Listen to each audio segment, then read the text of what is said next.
John Elkington. Hooray!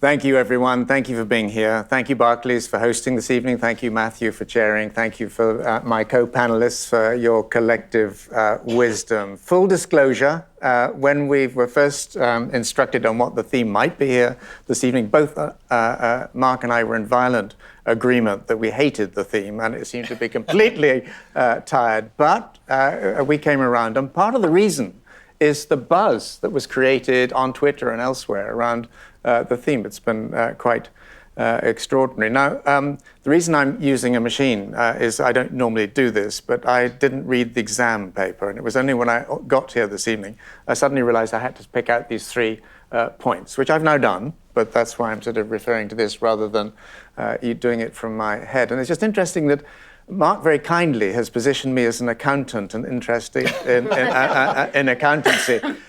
You may have noticed when the question went out about who knows numbers, I don't know numbers. And I do think that accounting has begun to change. I think economics has begun to change, but that's not the gist of my argument this evening.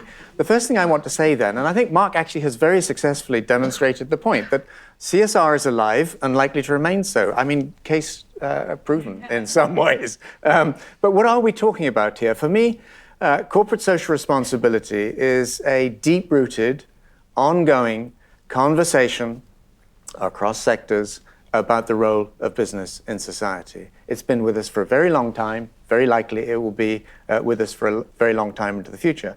If you go back into the the 1800s, you would have found the anti-slavery movement, huge implications for business then. The pushback on so-called coffin ships, where people were sent out literally to drown, to collect the insurance, which gave us in the end, after a lot of campaigning, the Plimsoll line.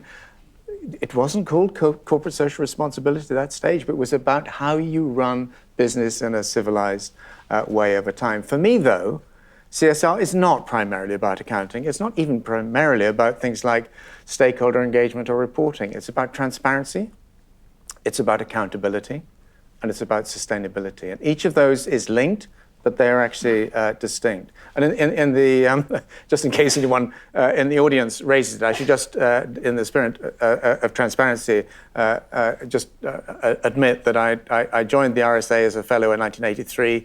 I sit on advisory boards for Nestle and for Covestro, just so I'm hopelessly compromised. But all of that said, let me just say, CSR certainly has problems.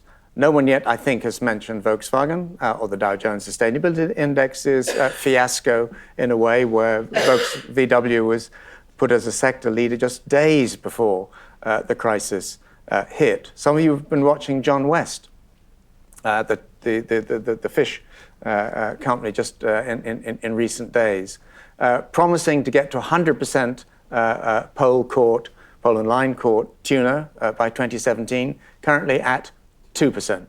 So does that completely wipe out CSR? Absolutely not. It means John West is semi-criminal, and I can be quoted on that. But you look at other competitors of theirs who are already at 100%. So I don't think a few failures is any reason to throw the baby out with the bathwater. And it's fascinating at the moment to see companies interested in, and whether they talk about corporate citizenship, CSR, shared value, sustainability, scrambling to understand what the implications of the Sustainable Development Goals and the forthcoming COP21 summit are going to be for their businesses. So this underscores your point, Mark, about the growth opportunities in this space.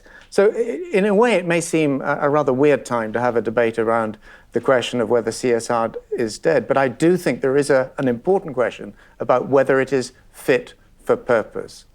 And that's a big question. One of my favorite magazines, Wired, which I've read since it was launched a very long time ago, distinguishes between language or concepts that are wired, tired, or expired. And my assertion this evening would be CSR is not expired. It's certainly tired in places, and probably even needs defibrillation in some areas. And the question, I think, for all of us, and it's a challenge for the debate this evening, is how do we rewire this really important debate. But I actually think that part of the problem is a problem of mainstreaming. CSR is coming into the mainstream, and when that happens, you get dilution. Second point, and I think this is about, I'll be much briefer on this one. Both Mark and Michael Porter insist that shared value is the way forward. And Michael, on occasion, has talked about it, how it replaces both CSR and sustainability. I really don't think so. I think shared value at its best is about win-win outcomes. Well, that's a double bottom line, and sometimes we like to talk about a slightly wider triple bottom line. But actually, the sustainability agenda is about not just win-win outcomes, it's about system change, it's about disruptive change, it's about win-lose outcomes. And shared value doesn't really embrace that. So I think if we're talking about system change, and we have to, then I think shared value is a really crucial part of the toolkit, but for me is not a sufficient set of answers. I think we don't simply need better capitalism, we need breakthrough capitalism. That's why I'm thrilled to be joined on the platform this evening by Patrick Thomas, who I've known for a very long time, CEO of what used to be biomaterial science, just coming out into the wider world through an IPO as Covestro, really interesting technology-driven company. Patrick has been briefing hundreds of financial analysts in different parts of the world in recent weeks on sustainability and so on. And part of the reason I'm thrilled that he's here this evening is he's actively involved in areas like not just carbon capture and storage, but carbon capture and utilization. How do you use carbon dioxide to produce polymers rather than just simply pumping it into the ground? And also in areas like how do we move towards zero plastics to landfill and zero plastics to the ocean?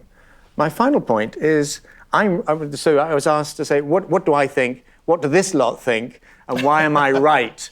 Well, I'm not claiming to be right, but I would say that we're moving into not just an either-or world, but a both-and world. We have to have many different ways of coming at these great challenges and opportunities. And I just want to end by saying why I'm optimistic about CSR. Some of you know I backed out of that space about 8 years ago, so it's really weird that I'm up here championing it. But look at the Global Compact. Lisa Kingo, who I started to work with in 1989 at Novo Nordisk, now taken over there. What fun that's going to be. I think she'll bring real energy to that role. And then there's a B Corporation movement, just launched here, but started in the United States. And I want to conclude with their motto: don't just be the best in the world, be the best for the world. And I think that's a wonderful motto for CSR as it rolls forward.